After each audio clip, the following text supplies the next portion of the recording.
નમસ્કાર, આપ જોઈ રહ્યા છો મંતવ્ય ન્યૂઝ સૌરાષ્ટ્ર સુરત સાથે હું છું હિનર।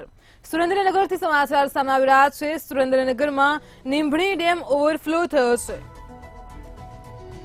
ઉપરવાસમાં પડેલ વરસાદને પગલે ડેમ ઓવરફ્લો થયો છે। ડેમ ઓવરફ્લો થતા જ એક દરવાજો અડધો ફૂટ ખોલાયો છે। તંત્ર દ્વારા નીચાણવાળા ગામડાઓને એલર્ટ કરવામાં આવ્યા છે। તો ઉપરવાસમાં ધોધમાર વરસાદ પડ્યો છે, જેને પગલે સુરેન્દ્રનગરમાં નીંભણી ડેમ ઓવરફ્લો થયો છે। ડેમ ઓવરફ્લો થતા જ એક દરવાજો અડધો ફૂટ ખોલવામાં આવ્યો છે। સાથે જ તંત્ર દ્વારા નીચાણવાળા ગામડાઓને એલર્ટ કરાયા છે। તો સુરેન્દ્રનગરમાં વહીવટી તંત્ર પણ એલર્ટ મોડ પર છે। સાથે જ નીચાણવાળા ગામડાઓમાં લોકોને એલર્ટ કરાયા છે। ઉપરવાસમાં પડેલ વરસાદને પગલે ડેમ ઓવરફ્લો થયો છે।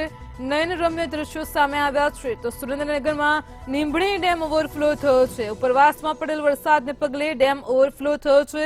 ડેમ ઓવરફ્લો થતા જ એક દરવાજો અડધો ફૂટ ખોલવામાં આવ્યો છે।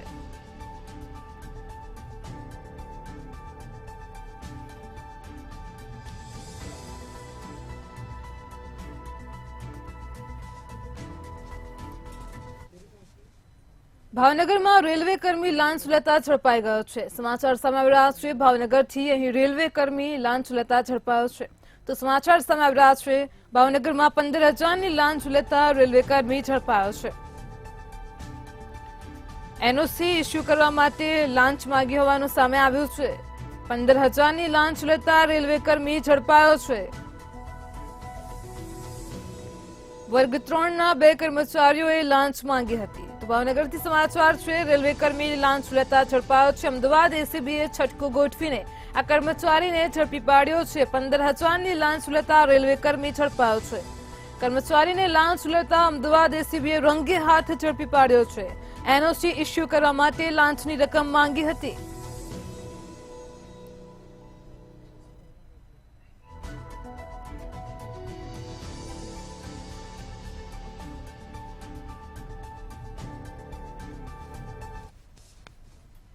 ભાવનગરમાં સિંધુનગરમાં યુવાન પર જીવલેણ હુમલાની ઘટના પ્રકાશમાં આવી રહી છે। અહીં જીવલેણ હુમલો કરવામાં આવ્યો છે। ભાવનગરના સિંધુનગરમાં યુવાન પર જીવલેણ હુમલો કરાયો છે।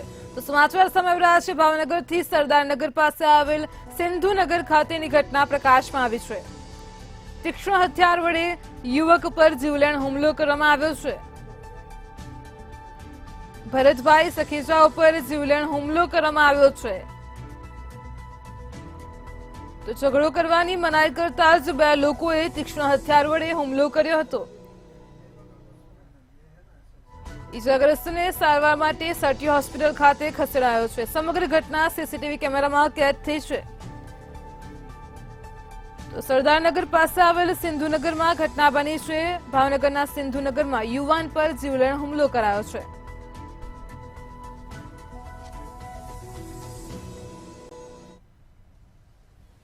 જૂનાગઢ હાઈવે ઉપરથી વૃદ્ધનો મૃતદેહ મળી આવ્યો છે। સમાચાર સામે આવ્યા છે જૂનાગઢથી જે ઘટના પ્રકાશમાં આવી રહી છે। વંથલી હાઈવે પરથી વૃદ્ધનો મૃતદેહ મળી આવ્યો છે। દિલાવરનગરમાં નાળામાંથી વૃદ્ધનો મૃતદેહ મળ્યો હતો। જૂનાગઢથી સમાચાર સામે આવ્યા છે। સ્થાનિકો અને રાહદારીઓ ઘટનાને પગલે ભેગા થયા હતા। પોલીસે ઘટના સ્થળે પહોંચીને તપાસ હાથ ધરી છે। જૂનાગઢમાં વંથલી હાઈવે ઉપરની ઘટના પ્રકાશમાં આવી છે। હાલ તો મૃતદેહને પોસ્ટમોર્ટમ અર્થે હોસ્પિટલ ખસેડાયો છે। હત્યા કે આત્મહત્યા તે દિશામાં પોલીસે તપાસ હાથ ધરી છે। તો દિલાવરનગરમાં નાળામાંથી વૃદ્ધનો મૃતદેહ મળી આવ્યો છે। ઘટનાને પગલે પંથકમાં ચકચાર મચી છે।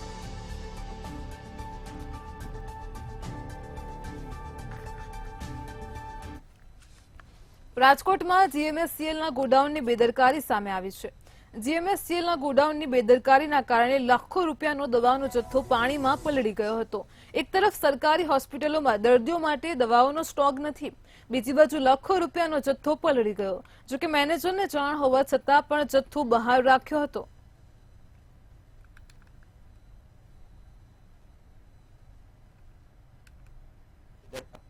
સીધા જ આપણે દ્રશ્ય દેખાડવા માંગીશ। લાખો રૂપિયાનો દવાનો જે જથ્થો છે તે ગોડાઉનની બહાર રખાતા પલળી ગયો છે।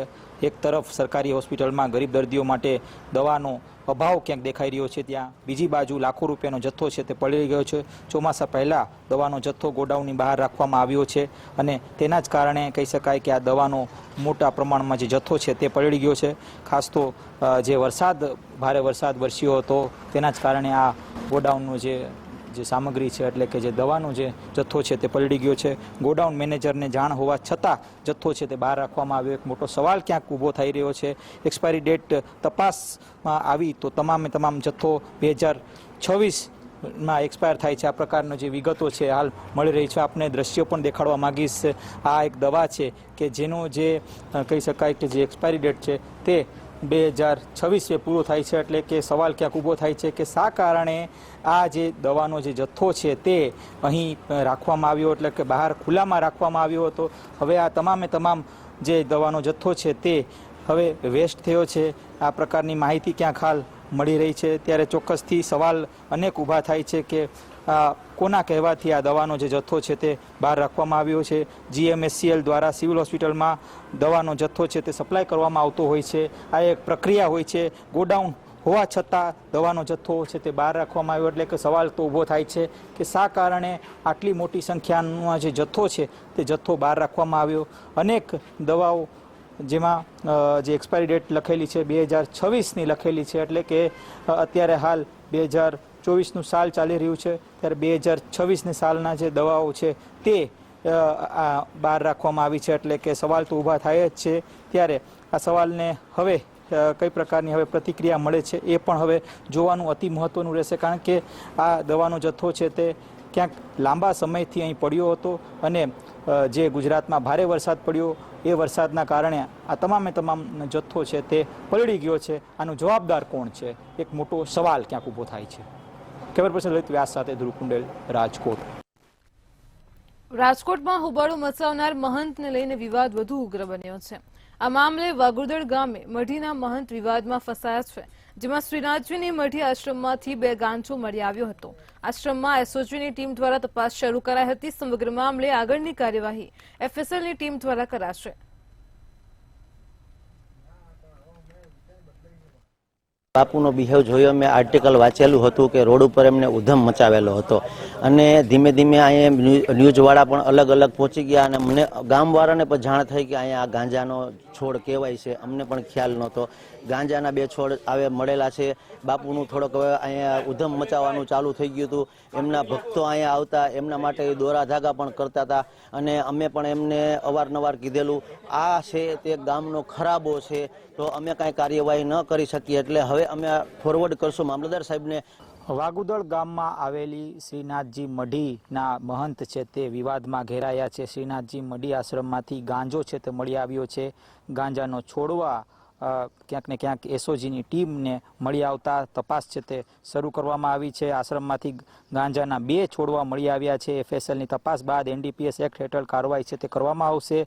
સોમવારે રાત્રે કાલાવ રોડ પર મહંત યોગી ધર્મનાથે GSTના અધિકારીના જે કારના કાચ તોડ્યા હતા. ત્યારબાદ તે વિડીયો છે તે સોશિયલ મીડિયા પર વાયરલ થયો હતો. ક્યાંક તે કાલાવ રોડ ઉપર તેઓએ ડિંગલ કરી હતી અને આ સાથે અનેક લોકો અને ગાળો પણ આપી હતી. આ પ્રકારના દ્રશ્યો છે તે વિડીયોમાં સ્પષ્ટપણે દેખાયા હતા. પોલીસે મહંત યોગી ધર્મનાથની અટકાયત કરી તપાસ શરૂ કરી છે. ચોક્કસથી મોટો સવાલ એ થાય છે કે આ જે મહંત છે તે મહંતે શા કારણે અહીં અત્યારે જે ગાંજાના છોડવા વાવ્યા, એક સવાલ ક્યાંક ઊભો થાય છે. પણ મોટો સવાલ એ છે કે લાંબા સમયથી આ ગાંજાનો છોડવા હતા, પણ ગામવાસીઓને આ ગાંજાના છોડવા વિશે કોઈ પણ પ્રકારની માહિતી નહોતી. સરપંચ સાથે મંતવ્ય ન્યૂઝે વાત કરતા સરપંચે જણાવ્યું કે છેલ્લા 3 વર્ષથી આ આશ્રમ છે તે ધબધબી રહ્યો છે અને તેના જ કારણે હાલ અત્યારે એક માહોલ છે તે ગામનો બગડ્યો છે.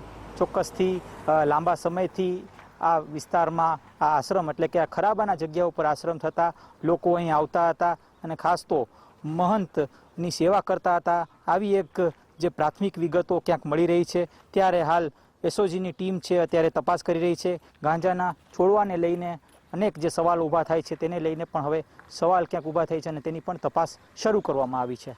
કેમેરા પર્સન લલિત વ્યાસ સાથે ધ્રુવ કુંડેલ, રાજકોટ. બોટાદના બરવાડામાં ભરતીને લઈને યુવાનોની લાંબી લાઈન લાગી હતી. જીઆરડી ભરતીને લઈને યુવાનોની કતાર જોવા મળી હતી. પોલીસ સ્ટેશનમાં ફોર્મ ભરવા યુવાનો ઉમટી પડ્યા હતા. 17 યુવાનોની ભરતી માટે 700 જેટલા યુવાનો ફોર્મ ભરવા માટે પહોંચ્યા હતા. તો યુવાનો ગ્રેજ્યુએટ હોવાનું પણ સામે આવ્યું છે. માત્ર 17 લોકોની ભરતી સામે 700 યુવાનો આવી જતા બેરોજગારીને લઈને અનેક સવાલો ઉઠી રહ્યા છે. ફોર્મ તો સમથિંગ 700-800 જણાએ ભર્યા છે. એમાંથી સમથિંગ 17 જણાને લેવાના છે. ગ્રેજ્યુએશન BA કમ્પ્લીટ છે મારે. અત્યારે બેરોજગારીનો દર એટલો વધી ગયો છે, જેના કારણે અત્યારે હું હાલ PSI અને કોન્સ્ટેબલની તૈયારી કરી રહ્યો છું. બેરોજગારીનો દર એટલો વધી ગયો છે, જેના કારણે મારે JRDમાં જોડાવવું પડે એમ છે. હું સતત 2 વર્ષથી ફોરેસ્ટની જે અત્યારે ભરતી ગઈ, થોડું કૌભાંડ પણ હતું. ગાંધીનગરમાં આંદોલન પણ ઘણા થયા. એમાં મારા 130 માર્ક છે, છતાં પણ એમાં મારો આવે એવું નથી. 25 ગણાના બોલાયા છે. 150 મેરિટ અટક્યું છે. નોર્મલાઇઝેશનમાં પણ ઘણો વધારો થયો. આંદોલન પણ કર્યું, પણ છતાંય છુટકારો મળ્યો નથી. અને બેરોજગારીનો ભથ્થું એટલું વધ્યું છે કે ના છૂટકે આમાં LRDમાં ફોર્મ ભરવા માટે અત્યારે GRDમાં ફોર્મ ભરવા માટે અત્યારે હાજર થયા છે. આમાં તો અહીંયા એટલે ખબર પડી કે 700 જેવી આઈ થિંક ફોર્મ ભરાણા છે અને 17 લેવાના છે. એમાં મહિલાનો પણ ઉમેદવારીમાં નામ છે, એટલે 10 જગ્યા છે બરોડા તાલુકામાં. એમાં 700 જેવા ફોર્મ છે. પણ ગ્રાઉન્ડ ને કસોટી લે પછી બાદમાં પરિણામ આવશે, પછી ખબર પડે કે ક્યાંનું. અત્યારે GRDની બોટાદ જિલ્લાની અંદર ભરતી હતી, તો હું ફોર્મ ભરવા માટે આવેલો હતો. અહીંયા આવ્યા પછી મને ખબર પડી કે 17 જગ્યા છે, તેની સામે 700 ફોર્મ ભરાયેલા છે. તો અત્યારે બેરોજગારીના કારણે આટલા બધા છોકરાઓ ફોર્મ ભરી રહ્યા છે. તો હવે તૈયારી કરવાનું જે હતી બરાબર છે, એમાં હું PSI અને કોન્સ્ટેબલની તૈયારી કરતો હતો. તો પછી મને એવું લાગ્યું કે અત્યારે મારી પાસે બીજો કોઈ ઓપ્શન નથી સરકારી ભરતી માટેનો, એટલે હાલ GRDમાં ફોર્મ ભરવા માટે આવ્યો છું. જૂનાગઢની સિવિલ હોસ્પિટલમાં બનતી ઘટનાઓને અટકાવવા માટે અને દર્દીઓને કોઈપણ પ્રકારની વધુ મુશ્કેલી ન પડે, જેને લઈને પાસ સિસ્ટમ આગામી દિવસોમાં લાગુ કરવામાં આવશે. તેમજ દર્દીઓની મુલાકાતે આવતા મુલાકાતીઓ માટેનો પણ સમય નિશ્ચિત કરાશે. આ પાસ સિવિલ હોસ્પિટલમાં દર્દી દાખલ થતાં જ દર્દીઓના સગાઓને આપવામાં આવશે. સગાઓને રાત્રિ રોકાણ અને 24 કલાક રોકાણ કરવા માટે પણ પાસ ઇસ્યુ કરવામાં રહેશે. અને તેમાં દર્દીના સગા દીઠ 2 પાસ તેમજ દર્દીઓની મુલાકાત માટે પાસની વ્યવસ્થા શરૂ કરવામાં આવી છે. ટૂંક સમયમાં સિવિલ હોસ્પિટલ જુનાગઢ ખાતે દર્દી સાથે આવતા સગાને રાત્રિ રોકાણ માટે તથા 24 અવર્સ રોકાવા માટે પાસ, એક દર્દી દીઠ 2 પાસ તથા મુલાકાતી દર્દીઓની મુલાકાત માટે આવતા સગાને પણ પાસ આપવામાં આવશે. મુલાકાતનો સમય નિશ્ચિત કરવામાં આવશે. મોટે ભાગે સવારે 11 થી 1 અને સાંજે 5 થી 9 દરમિયાનનો સમય મુલાકાતીઓ માટે રાખવામાં આવશે. જૂનાગઢ GMARS સિવિલ હોસ્પિટલ અને મેડિકલ કોલેજમાં 3 દિવસીય WHO ફાઇન્ડ ઇન્ડિયા નામની સંસ્થા તેમજ રિજિયોનલ બાયોમેડિકલ એન્જિનિયર તેમજ દિલ્હીની ટીમ દ્વારા મુલાકાત કરીને વિવિધ મુદ્દાઓને લઈને હોસ્પિટલ તંત્રને સૂચનો કર્યા હતા. ટીમે કહ્યું કે સિવિલ હોસ્પિટલનું સ્ટ્રક્ચર હવા ઉજાસવાળું થઈ શકે તેની ખાસ તકેદારી રાખવી અને તેના દ્વારા હવા ફેલાતા ઇન્ફેક્શનને કંટ્રોલ કરી શકાશે. આ મુલાકાતથી TBના દર્દીઓની સારવાર વધુ સુવ્યવસ્થિત પણ કરી શકાશે. Central TB division, world health organisation અને ફાઇન્ડ ઇન્ડિયાના પ્રતિનિધિ સાથેની 5 મેમ્બરની એક ટીમ સિવિલ હોસ્પિટલ જુનાગઢની મુલાકાતે આવેલ છે. ભારત સરકાર દ્વારા એરબોર્ન ઇન્ફેક્શન કંટ્રોલ એટલે કે હવા દ્વારા ફેલાતા જે કોઈ પણ ચેપી રોગો છે, બેક્ટેરિયા દ્વારા કે વાયરસ દ્વારા ફેલાતા હોય એવા ચેપી રોગોના નિયંત્રણ માટે કુલ 185 હોસ્પિટલ્સમાં આ પ્રોજેક્ટ કાર્યરત છે. અને એ પ્રોજેક્ટના ભાગ રૂપે જુનાગઢ સિવિલ હોસ્પિટલની મુલાકાતે આ ટીમ આવેલ છે.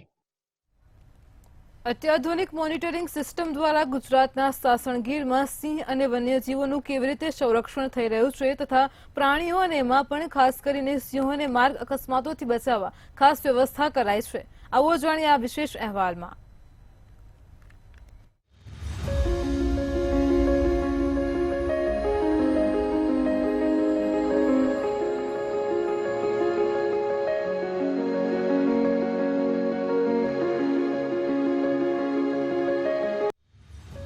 ગુજરાત વન વિભાગે જૂનાગઢના સાસણ નજીક પ્રાણીઓ અને એમાં પણ ખાસ કરીને સિંહોને માર્ગ અકસ્માતોથી બચાવવા માટે ખાસ વ્યવસ્થા કરી છે. આ મોનિટરિંગ સિસ્ટમમાં જ્યારે કોઈ પણ પ્રાણી દેખાય છે ત્યારે રિયલ ટાઈમમાં ઇલેક્ટ્રોનિક બોર્ડ પર વાઇલ્ડ લાઇફ જેવા સંદેશાઓ દેખાય છે. સાથે જ અહીં મહત્તમ ઝડપ મર્યાદા આવશ્યકપણે 30 કિલોમીટર પ્રતિ કલાક છે. જો કોઈ વાહન મર્યાદા કરતાં વધુ ઝડપે વધે તો વન વિભાગ અને ડ્રાઈવર બંનેને તરત જ એલર્ટ કરવામાં આવે છે. એના જે સિંહના સંરક્ષણ માટે આપણા જે વન વિભાગ ગુજરાત રાજ્ય જે કામગીરી કરી રહ્યા છે એના પૈકી જે એક ગીર મોનિટરિંગ સિસ્ટમ કરીને, તો એમાં આપણા જે રોડમાં અવર જવર કરતા હોય વ્હીકલ્સ એનાથી પણ આપણા અકસ્માત થતા હોય છે. અને જે રોડ બધા આપણા અભયારણ્યથી જતા હોય, જંગલ વિસ્તારથી જતા હોય, એની અંદર ક્યારે લાયન્સ પણ દેખાય છે, લેપર્ડ દેખાય છે, સ્પોટેડ ડિયર્સ છે, સાંભર છે. તો એ બધી જે આપણા હર્બીવોર્સ છે એના પણ સંખ્યા ઘણા માત્રામાં આપણા દેખાય છે. વાહનોની ઝડપ માપવા અને ઓળખવા માટે આધુનિક સેન્સર લગાવવામાં આવ્યા છે. ઓછા પ્રકાશમાં અથવા રાત્રે પણ પ્રાણીઓને શોધવા માટે થર્મલ અને ઓપ્ટિકલ કેમેરા લગાવવામાં આવ્યા છે.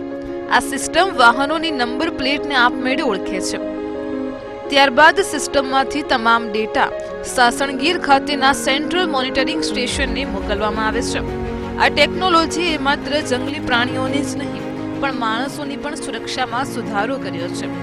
હાલ ડ્રાઈવરોને પ્રાણીઓની હાજરી વિશે જાગૃત કરીને અથડામણનું જોખમ ઓછું કરે તે માટે આગામી સમયમાં વન વિભાગ ગીર અને બૃહદ ગીરમાં પણ આ સિસ્ટમ લાગુ કરવાનું આયોજન કરવામાં આવી રહ્યું છે. Bureau report, Junagadh. અમરેલીના રાજસ્થળી ગામથી બાળકનો મૃતદેહ મળી આવતા લોકોમાં ચકચાર મચી જવા પામી છે. રાજસ્થળી ગામથી બાળકને બચકા ભર્યા હોવાની અવસ્થામાં મૃતદેહ મળી આવ્યો છે. ત્યારે બાળકનું મોત શંકાસ્પદ રીતે હોવાને લઈને તપાસ હાથ ધરાઈ છે. હાલ બાળકના મૃતદેહને પોસ્ટમોર્ટમ અર્થે હોસ્પિટલ ખસેડાયો છે.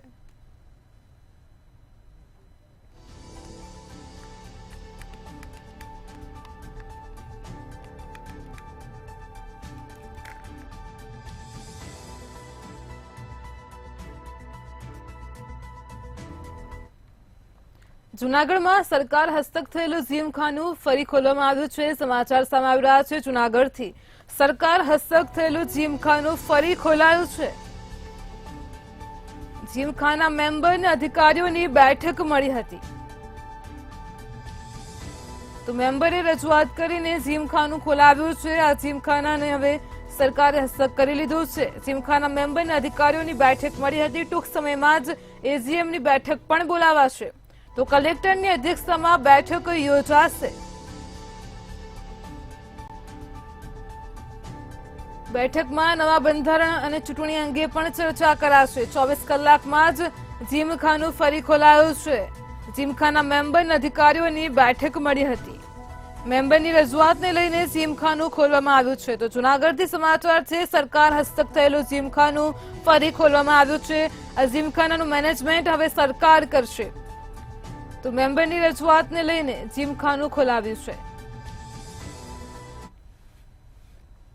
અધ્યક્ષસ્થાને જીમખાનાની પ્રોપર્ટી જે સરકારી ચોકસી કરેલી છે, હવે એનો કઈ રીતે આપણે આગળ વહીવટ કરવો અને કઈ રીતે જીમખાના ચલાવવું એ બાબતની એક મિટિંગ થઈ હતી.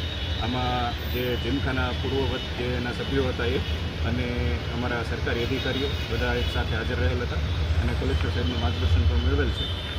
જીમખાનાના તમામ સભ્યો માટે જીમખાના આજથી ખુલ્લું છે અને એનો જે આગામી વહીવટ છે એ મેમ્બર્સના સજેશન પ્રમાણે આગામી એજીએમ બોલાવવામાં આવશે અને એન્યુઅલ જનરલ જે મિટિંગ હશે એમાં નવું બંધારણ અને નવો વહીવટ અને કલેક્ટર સાહેબના માર્ગદર્શન અનુસાર આગળનો કઈ રીતે બધી વ્યવસ્થા કરવી એ જણાવવામાં આવશે. પરંતુ જીમખાના છે એ આજથી મેમ્બર્સ માટે ખુલ્લું છે. એ જેટલું સર આનો જે વહીવટ છે કલેક્ટર સાહેબ જ કરશે.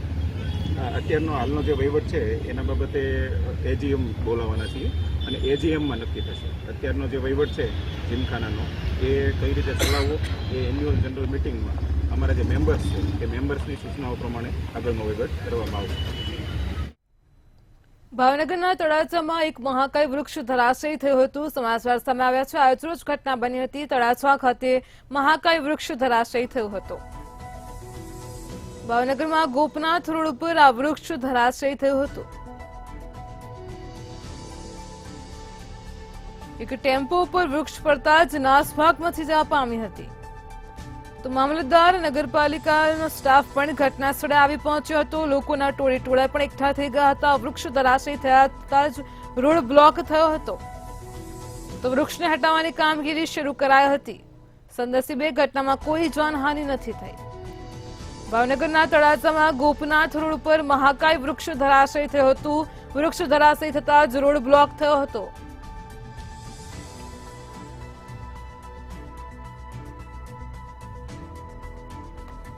કડોદરા ડિંડોલી કેનાલમાં કાર ખાબકી હતી. ઘટના પ્રકાશમાં આવી રહી છે. મારુતિ કાર નહેરમાં ખાબકતા જ ક્રેન દ્વારા કારનું રેસ્ક્યુ કરાયું હતું. તો કાર નહેરમાં ખાબકતા જ લોકોના ટોળે ઉમટી પડ્યા હતા. કારને નહેરની બહાર કાઢવાના પ્રયત્નો પણ હાથ ધરાયા હતા. સુરતથી ઘટના પ્રકાશમાં આવી છે. કડોદરા ડિંડોલી કેનાલમાં કાર ખાબકી હતી. સદનસીબે કાર ચાલકનો બચાવ થયો છે. મારુતિ કાર નહેરમાં ખાબકતા જ ક્રેન દ્વારા કારનું રેસ્ક્યુ કરાયું હતું. કાર નહેરમાં ખાબકતા લોકોના ટોળા ઉમટી પડ્યા હતા.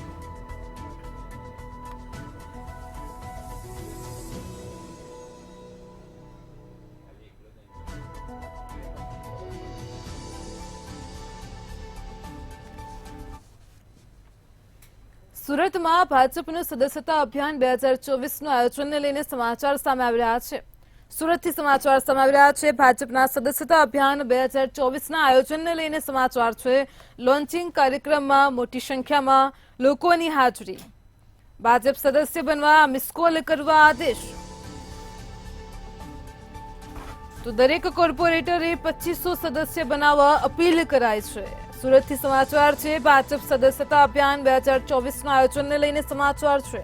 ભાજપ કાર્યાલય ખાતે લોન્ચિંગના કાર્યક્રમની વિગતો મળી રહી છે. ભાજપના સદસ્ય બનવા માટે મિસકોલ કરવા આદેશ અપાયો છે. દરેક કોર્પોરેટરે 2500 સદસ્ય બનાવવા અપીલ કરાઈ છે. સુરતમાં ભાજપ સદસ્યતા અભિયાન 2024નું આયોજન કરવામાં આવ્યું હતું. લોન્ચિંગ કાર્યક્રમમાં મોટી સંખ્યામાં લોકોની હાજરી જોવા મળી હતી. ભાજપના સદસ્ય બનવા માટે મિસકોલ કરવા માટે આદેશ અપાયો છે. દરેક કોર્પોરેટરે 2500 સદસ્ય બનાવવા અપીલ કરાઈ છે.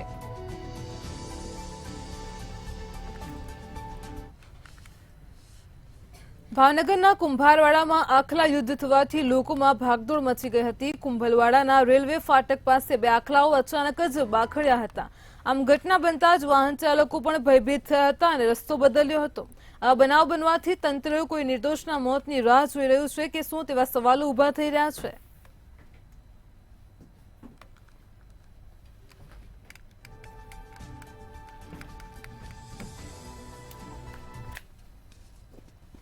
સૌરાષ્ટ્ર સુરતમાં હાલ આટલું જ. હવે નિહાળો સીધો સંવાદ સહયોગી લખમા સાથે. નમસ્કાર.